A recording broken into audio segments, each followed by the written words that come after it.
Pierre Teilhard de Chardin, prêtre, paléontologue et mystique du XXe siècle, a osé formuler une intuition qui unit la science et la foi dans un même souffle. L'évolution n'est pas seulement biologique, elle est spirituelle. Elle est le grand mouvement de l'univers vers la conscience, vers Dieu. Imagine un homme en habit de jésuite, le visage brûlé par le soleil du désert, penché sur des fragments d'os vieux de plusieurs millions d'années. Il est là, au milieu des dunes, en train de chercher l'origine de l'humanité. Mais au fond, ce qu'il cherche, c'est bien plus que des fossiles. Il cherche le sens, le lien entre la poussière et l'esprit, entre la matière et le divin. Cet homme, c'est Teilhard de Chardin, scientifique rigoureux, mystique incandescent. L'un des rares esprits à avoir voulu réconcilier Darwin et le Christ. Dans son livre magistral, Le phénomène humain, il déroule une vision grandiose. Depuis la première particule jusqu'à l'esprit humain, l'univers suit un même élan, un élan qu'il appelle la complexité conscience. À mesure que la matière se complexifie, la conscience s'intensifie. Des atomes aux cellules, des cellules aux organismes, des organismes à la pensée, tout converge vers un même point, le point oméga, ce qu'il identifie comme la plénitude de la conscience divine. Rien dans le cosmos n'est statique. Tout est en marche, tout avance, tout cherche. Même la pierre, disait-il, porte en elle un germe d'esprit.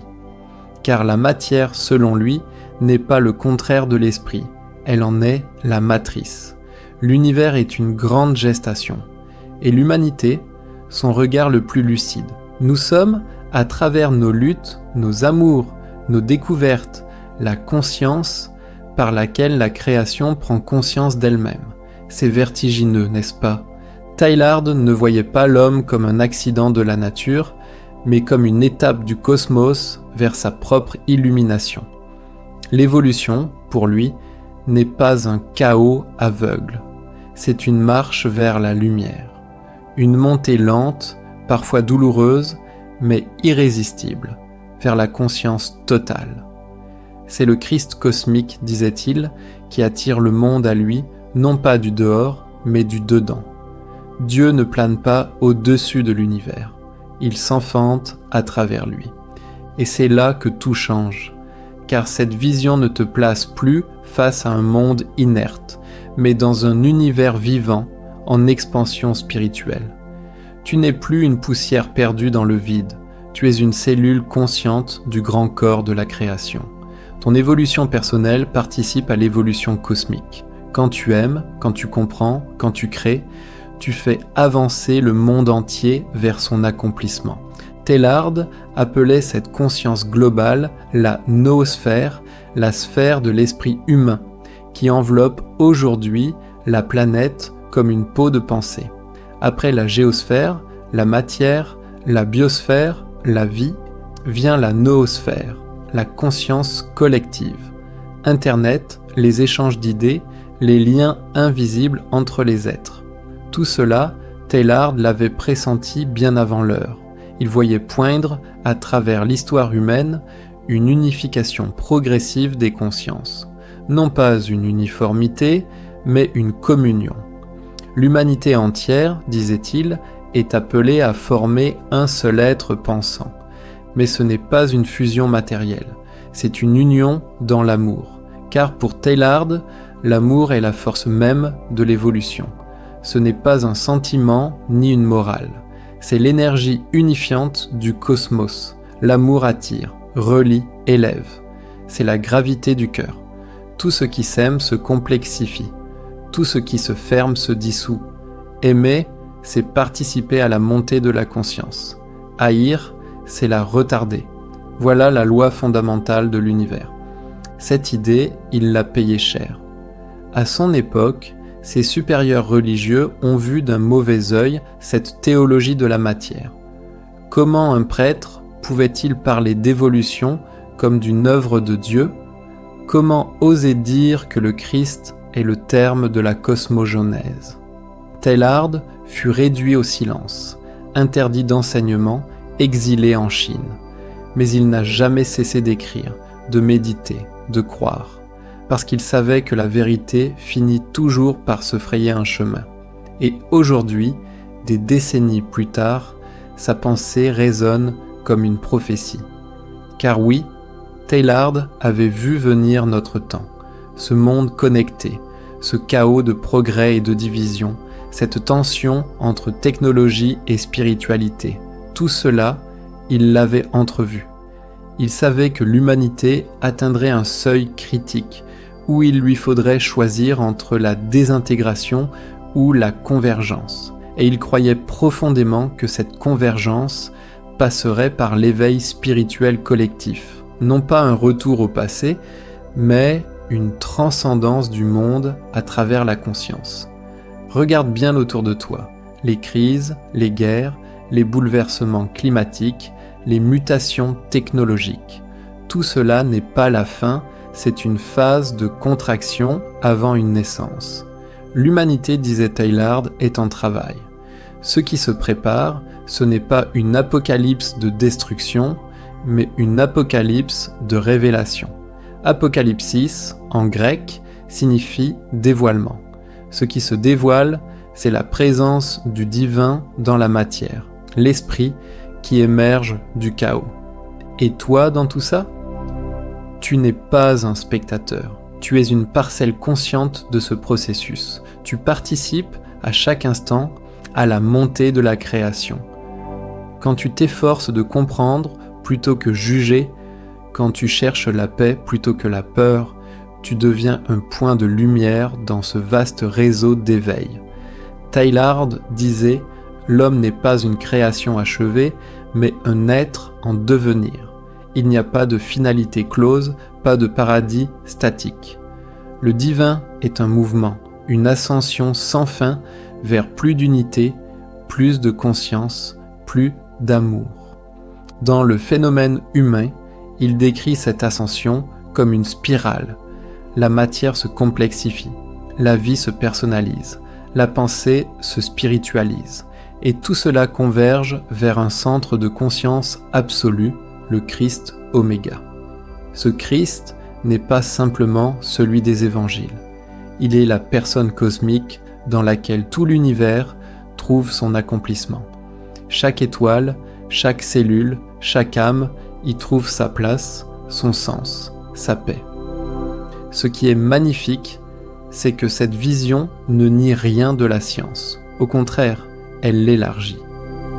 Teilhard aimait dire « Rien n'est profane pour celui qui sait voir ». Il ne séparait pas la foi et la raison. Pour lui, la science décrit le comment, la foi éclaire le pourquoi. La biologie, la physique, la paléontologie, tout cela parlait pour lui la langue de Dieu. Chaque découverte scientifique, chaque fossile, chaque équation n'était pas une menace pour la foi, mais une révélation du divin à travers la matière. Ce qu'il voyait dans la poussière des âges, c'était le visage de Dieu qui prend forme. Le Christ, disait-il, n'est pas seulement le rédempteur de l'homme, il est le moteur de l'évolution cosmique. Tout a été créé par lui et pour lui.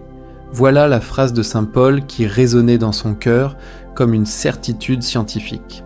Et cette certitude donnait un sens immense à la souffrance, à la lutte, à la mort même. Rien n'est perdu, tout est transformé.